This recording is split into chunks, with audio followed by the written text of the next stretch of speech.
can I just say one thing firstly? I love the name Eat, Sleep, Boxing, Repeat. This is Owen McKendry for ESBR Boxing. Delighted to once again be joined by Dave Coldwell on the channel. Dave, what a performance that was from Stephen Kearns. It was clinical, it was sharp, he hurt him numerous times, probably should have been stopped sooner than it was, but do you think that's a fair assessment? Yeah, pretty much fair assessment, and a great development fight for Stephen. He's still at the development stage. I'm not shouting off as though we're ready for big titles and stuff like that. He's a prospect, and he's only just 23 years old, so he's still learning, he's still developing. But fights like that where Kirk Stevens put it on him, he tried to put it on him, he tried to win. Even when he was getting hurt, he kept putting it on it. It's not one of these that as soon as he start feeling a bit of power, they start fading. That's he's had those kind of fights, and this is why I wanted Kirk, and he's former Midland area champion. So I want fights like that where people are going to be trying to win, but before he steps up to the championship level, so it's an ideal step up for him, and I thought he handled it really, really well. After the first round, Stevens tried to put it on him, and thought, right, I'm going to make you gas, because he was loaded up a little bit. And I'm trying to explain to Stephen that when you're trying to throw bombs with every shot to hurt him, you kind of read that, you understand that, and they're watching to defend and then allow you to blow yourself out. And that's what he did in the first round. Stevens put it on him, trying to get him to get excited, and he didn't buy it. Because he didn't buy it, he's sapping the tank of Stevens, poking him downstairs to the body, wearing him out, grinding him down, and then taking him out. So I'm happy with that.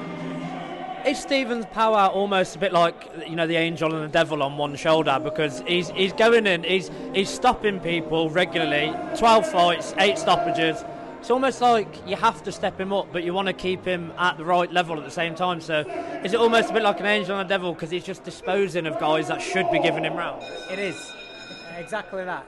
For a young fighter, it can sometimes be a little bit of a curse, because they have this power. And I think I said to him after one of the rounds, I can't remember what it was, it might have been earlier, but I did say to him, you were a bit like that, you're full of that young man spirit where you just want to blow somebody's head off with every shot. I said that to him in the corner, and he was like, yeah, I said, just go back to boxing. I said, just box him, because what we're working on in the gym is his boxing ability and his boxing IQ.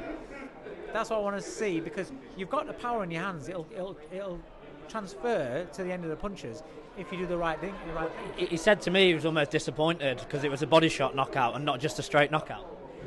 But he's a good body puncher, and that's what we work on. So he might be disappointed. I'm all over the moon, because that's how I see him. How quickly do you want to move him now? He said himself he wants a title. Now there's a lot of titles in boxing. Maybe we're talking learning titles. Okay. I don't necessarily know if he meant learning titles himself. I know you will have. I did say he's got a great trainer who will, take him step by step at the right time. So should we be looking at maybe like an intercontinental title, an international bout by the end of the year, maybe? Yeah, or a Commonwealth's a great learning title. You look at it, you can get a Commonwealth title again, and you can fight some good fighters from Africa that tough, keep giving you rounds, and you got to be switched on. International, like you said, I'm not interested in shouting him for bigger titles straight away. No, as long as he's still learning, still developing, then that's all I want. And then some boxing bits in general. We've seen the Boxer deal announced. Can only be a positive thing for boxing, having it on terrestrial TV. Will you be involved in, as a pundit, maybe in some way? I don't know. I don't know anything about it. Listen, I'm open to working with it. I'm not contracted to anybody. I work with Sky, and they're fantastic. But even though I've been working with Sky, I've been doing stuff for DAZN, with GBM. As long as I love doing what I do, so I'll work for anybody. I'm not involved in politics. As someone who's been involved with boxing for as long as you have, as I said, I personally think it can only be a good thing for boxing in this country, especially now we've got boxing on terrestrial TV. How big do you think that can be, of getting young kids in the gyms and increasing the eventually the world champions? Any awareness is good, and if you're on terrestrial TV, fantastic. But you've got to let people know that you're on. So the promotion's got to be right. People have got to know that Saturday night boxing at whatever time. BBC, there you go. People got to know. Same as they've got to know about DAZN, same as they've got to know about Sky. If they don't, If they don't promote it, then people aren't going to know about it, and that's what you've got to do. So I don't know what the plans are and how they're going to market it and how they're going to push it, but Channel 5's been in boxing for quite a long time.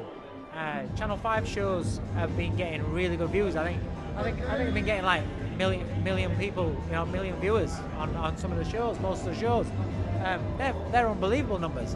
But if you weren't a boxing fan, how do you know that there's a show on Channel 5? You don't really know it. You don't see it advertised much, not much until maybe the last day or so, maybe then you'll see a couple of adverts.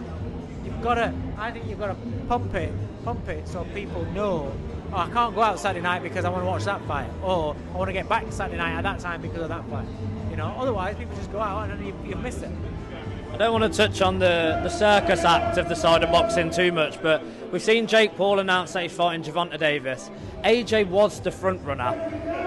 What do you think is best for AJ next? Because personally, I don't think he should have been anywhere near that Jake Paul fight. His name shouldn't have even been mentioned. I think it's absolutely ludicrous. You could see why it was going to happen, couldn't you? Because of the numbers. But now he's gone from AJ to Tank. That makes me think, was you just using AJ's name for clout? Because it's like we all said, AJ hits him with the shot he hits Ngannou with.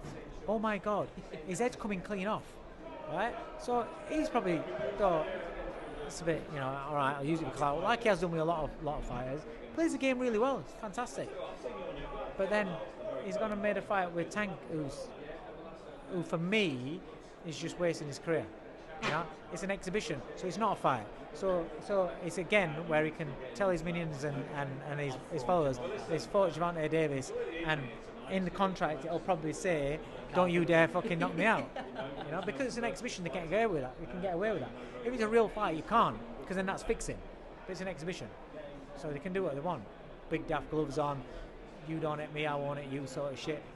But what's the entertainment value in that? Really not.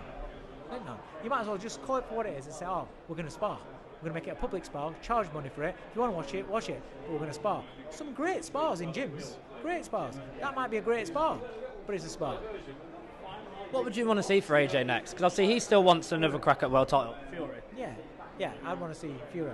I think for either fighter, for me, that's the only fight I want to see. Is Fury. Fury v AJ. That's it.